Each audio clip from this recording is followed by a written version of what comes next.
ஆடிப்பெருக்கு 2025 எப்பொழுது?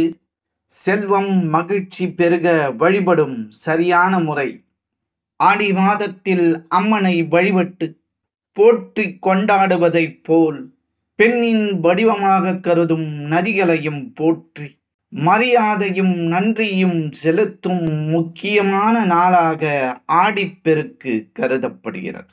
குறிப்பாக காவிரி தாயை வழிபட்டு பாபங்கள் நீங்கி மகிழ்ச்சி, ஆயுள், அனைத்து நலன்களும் பெருக வேண்டும் என வழிபடும் சிறப்புக்குரிய நாள் ஆடிப்பெருக்கு. ஆடி மாதம் அம்மனுக்கு உகந்த மாதம். இந்த மாதத்தில் ஆடிப்பெருக்கு மிக முக்கியமான பண்டிகையாக கொண்டாடப்படுகிறது. ஆடிப்பெருக்கு ஆடி மாதத்தின் 18ஆம் நாளில் கொண்டாடப்படுகிறது. அதனால் இதை ஆடி 18ஆம் பெருக்கு என்றும் சொல்வதுண்டு. குறிப்பாக இது நிலத்திற்கும் பூமியை செழிக்க வைக்கும் நீர்நிலைகளுக்கும் நன்றி செலுத்தும் ஒரு புண்ணியமான நாளாகும். இந்த பதிவினில் ஆடிப்பெருக்கின் சிறப்புகள், ஏன் கொண்டாடப்படுகின்றது, அதன் மகத்துவம், தேதி, நாள் போன்றவற்றை முழுமையாக இந்த ஆன்மீக பதிவினில் அறிந்து கொள்வோம். வாழ்க வளமுடன். ஸ்ரீ ஞானவாசல் நேயர்கள் அனைவருக்கும் ஸ்ரீனிவாசனின் அன்பு வணக்கங்கள். ஆடிப்பெருக்கு ஏன் கொண்டாடுகின்றோம்? கங்கை நதி தன்னுடைய பாவங்களை போக்க கிருஷ்ண பகவானிடம் சென்று வழி கேட்டது.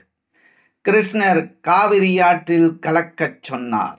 காவிரி ஆறு கிருஷ்ணரிடம் இருந்து பாவங்களை போக்கும் சக்தியை பெற்றது. அதனால் சந்தோஷமாக விஷ்ணு இருக்கும் இடங்களுக்கு சென்றனர். ஸ்ரீரங்கப்பட்டினம், சிவசமுத்திரம், ஸ்ரீரங்கம் போன்ற இடங்களுக்கு போய் ரங்கநாதரை வணங்கியது. இந்த நிகழ்வுதான் ஆடிப்பெருக்கு பண்டிகையாக கொண்டாடப்படுகிறது. ஆடி மாதத்தில் தென்மேற்கு பருவமழை அதிகமாக பெய்யும். காவிரி ஆற்றில் நிறைய தண்ணீர் வரும். விவசாயம் செழிக்க வேண்டும் என்பதற்காக இந்த நாளில் விவசாயிகள் வழிபடுவது உண்டு. சிலப்பதிகாரத்தில் ஆடி 18 முக்கியத்துவத்தை பற்றி சொல்லி இருக்கின்றார்கள். ஆடி மாதம் சூரியன் கடகராசியில் பயணிக்கும் நேரம். இது விவசாய வேலைகளுக்கு மிக முக்கியமான நேரம்.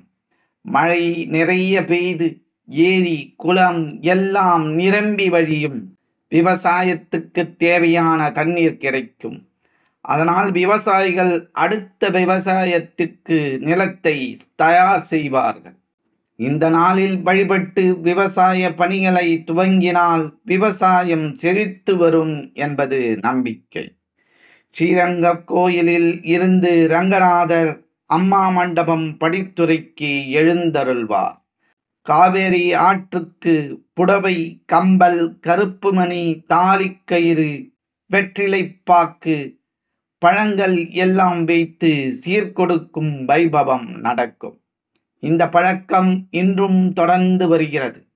இதனால் காவிரி தாயை ரங்கநாதரின் தங்கை என்றும் கூறுவார்கள். ஆடிப்பெருக்கு அன்று பெண்கள் புது தாலிக்கயிறு மாற்றி தங்களின் கணவருக்கு நீண்ட ஆயுள் கிடைப்பதற்காக வேண்டிக் கொள்வார்கள். ஆடிப்பெருக்கு அன்று காவிரி ஆற்றுக்கு சென்று பூஜை செய்து வழிபடுவார்கள். புதிதாக திருமணமானவர்கள் தங்களின் திருமண மாலைகளை ஆற்றில் விட்டு வணங்கி வழிபடுவார்கள். இந்த நாளில் காவிரியில் புனித நீராடினால் பாவம் போகும், செல்வ வளமும் ஆரோக்கியமும் பெருகும் என்பது ஐதீகம். தங்கம் உள்ளிட்ட சொத்துக்கள் வாங்கினால் பெருகும் என்பது நம்பிக்கை. காவிரி கரைக்கு சென்று வழிபட முடியாதவர்கள் தங்கள் வீட்டிற்கு அருகில் உள்ள நீர்நிலைகளுக்கு சென்று வழிபடுவது உண்டு. புதிதாக திருமணமான பெண்களுக்கு தாலி பிரிக்கி போடும் வைபவமும் இந்த நாளில் நடத்துவார்கள். மக்கள் குளக்கரைகளிலும் காவிரி அன்னையை நினைத்து பூஜை செய்து வழிபடுவது உண்டு.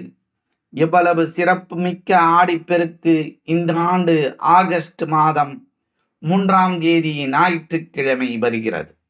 விசாகம் மற்றும் அனுஷ நட்சத்திரம் இணைந்த நாளில் ஆடிப்பெருக்கு வருவது மிகவும் சிறப்பு.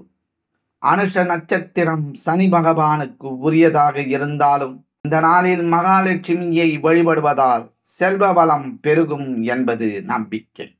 இந்த பதிவினை உங்கள் உற்றார் உறவினர் நண்பர்களுக்கு பகிர்ந்திடுங்கள். இந்த பதிவினை பற்றிய உங்களது மேலான கருத்துக்களை எங்களுக்கு பதிவிடுங்கள்.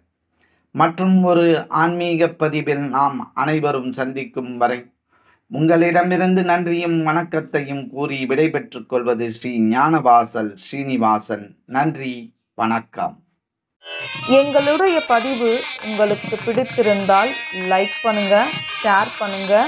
மீண்டும் தொடர்ந்து இது போல பல பதிவுகளை பார்ப்பதற்கு எங்கள் சேனலை சப்ஸ்கிரைப் செய்து பெல் ஐக்கானை கிளிக் செய்து கொள்ளவும். நன்றி, வணக்கம்.